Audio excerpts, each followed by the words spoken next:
guys, today's lesson, describing graphs of real-world situations. You may want to pause, write down the academic language first, and maybe the steps before we move on together. Put any of that academic language that you don't know into your glossary, and make sure that you are writing down the definitions as I'm giving them to you for the glossary. Make sure that on your understanding log, you are also writing down the CLO, or today's objective, from the Schoology homepage today, which shows us what we're going to be doing. While you do that, I am going to move on, and you can come back to me when you're ready. But we're going to use this academic language, or these words, on the left-hand side here: increasing, decreasing, linear, nonlinear, domain, interval, continuous, and discrete. I circled those because I think those are going to be brand new to everyone. To describe a real-world graph of a real-world situation. So this situation, the graph shows the depth of the water in a leaky swimming pool. Tell what quantities are varying and how they are related. Give possible real-world events in your explanation.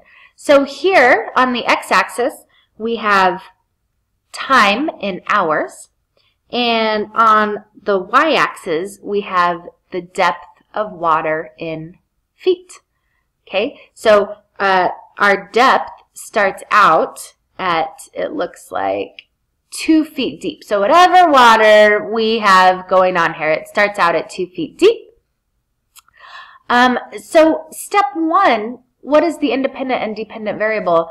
That's the first step we always use, even if we're just solving a problem. And here, of course, x is the independent variable, and that is the time in hours. So x, or time in hours,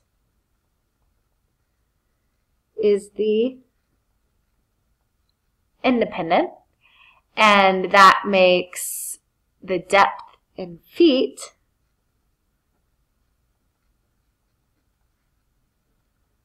the dependent.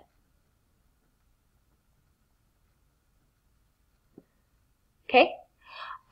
Because the amount of water you have and whatever is happening here is dependent on how many hours have passed. Okay? Number 2, is the graph continuous or discrete? Okay, so pay attention, boys and girls.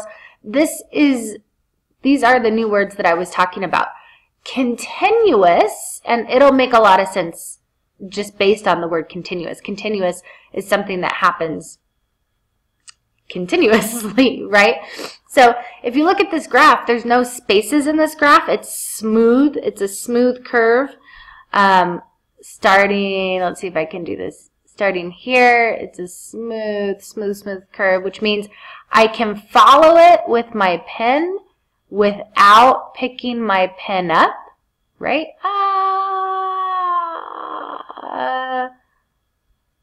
That's all right. And there's no spaces. My pen is down the entire time. If I had lifted it up and put it down again so there was a space in there, maybe like off to the side, if my line was a dashed line instead, that would be a discrete graph, okay, which means it is not continuous. It is not the same at every moment. It means in between some of the x values, the y value does not exist. But in this case, it's a smooth, you'll often hear that word to describe continuous, a smooth curve that you can draw without picking your pencil up. You may want to pause and write that down in the glossary. Discrete would be a curve or a line that you could not draw without picking up your pencil, that there's going to be spaces there, okay? It's not going to exist for every x value.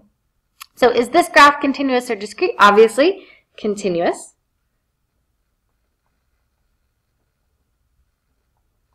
Okay, I not only know what the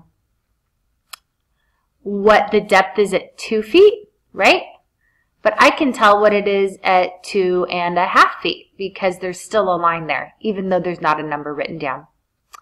Is the graph linear or nonlinear? I hope that this is pretty easy for you guys at this point. The graph is nonlinear because it is not a straight line. It curves, okay?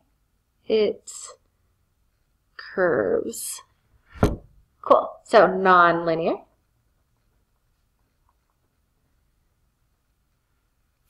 And what are the domain intervals? Oh,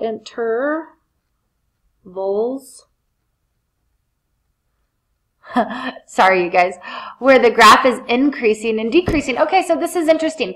Domain, I hope you remember, is the x values, all the x values.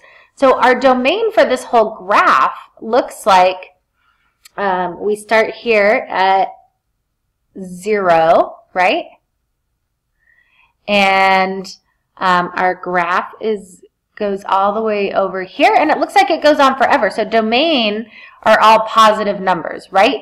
Any x value from 0 to, and it looks like it keeps going because there's an arrow there, infinity, right?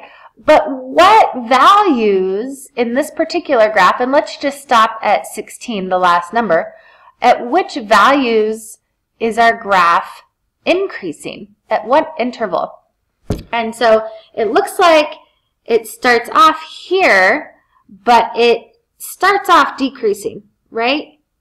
Until about here, it starts increasing at 6, okay? And it looks like it increases until about, and if I followed this down,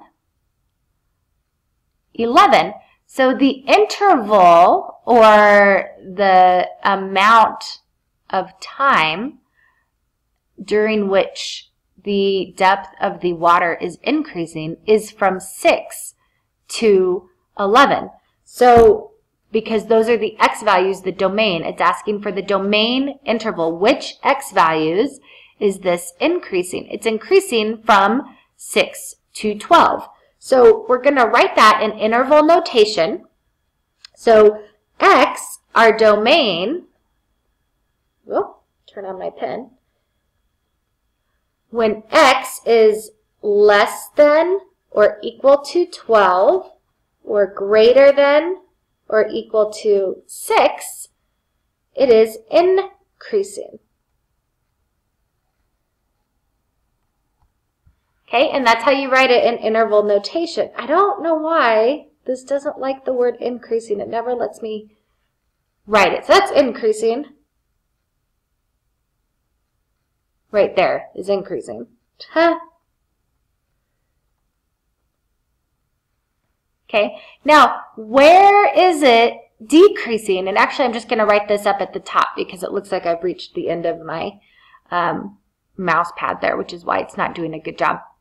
So there's 2 intervals where it's decreasing, right? From 0 to up until it starts increasing at 6, and from 12, and like I said, let's just end, even though this arrow means it goes on forever, our picture here ends at 16, so let's just do 16 here.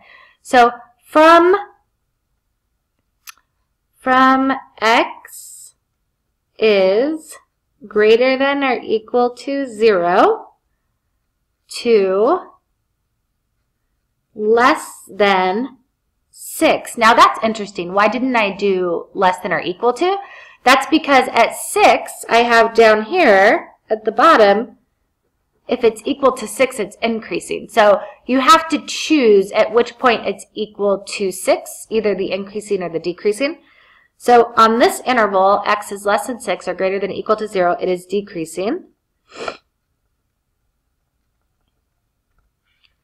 And also from 12 to 16.